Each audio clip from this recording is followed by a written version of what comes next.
morning, this is Christopher Burt. We're doing video assessment magnitude in direction 1. And I got my piece of graphing paper right here.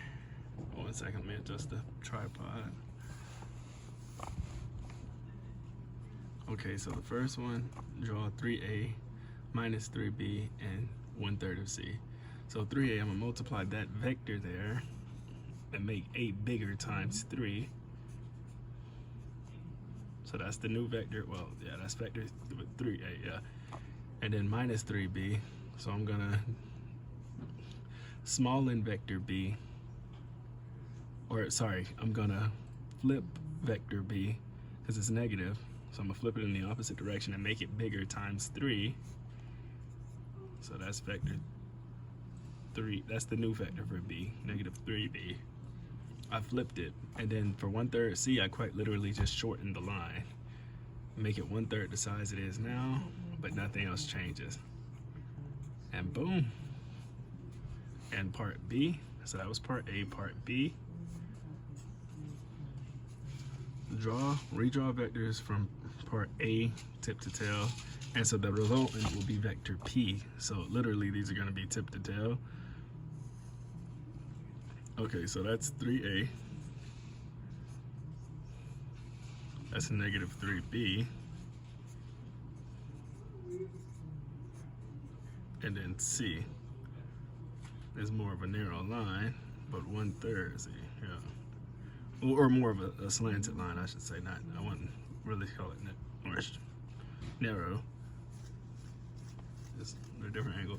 Okay, and boom, and the resultant, this is going to be vector P.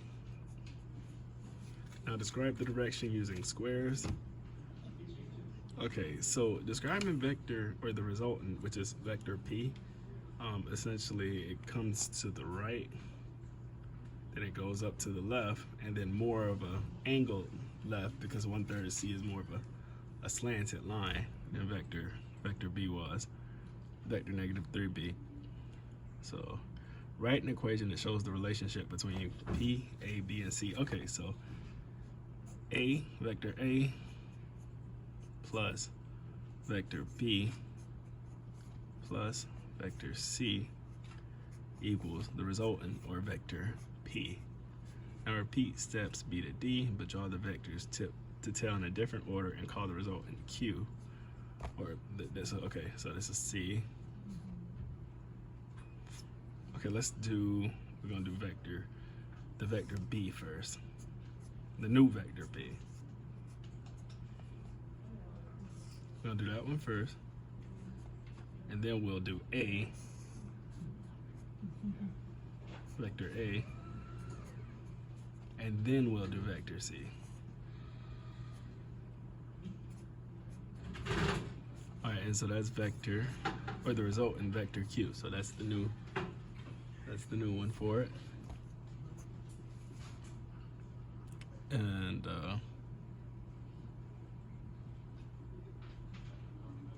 so vector P and Q, they're both made of the same vectors, but the shapes,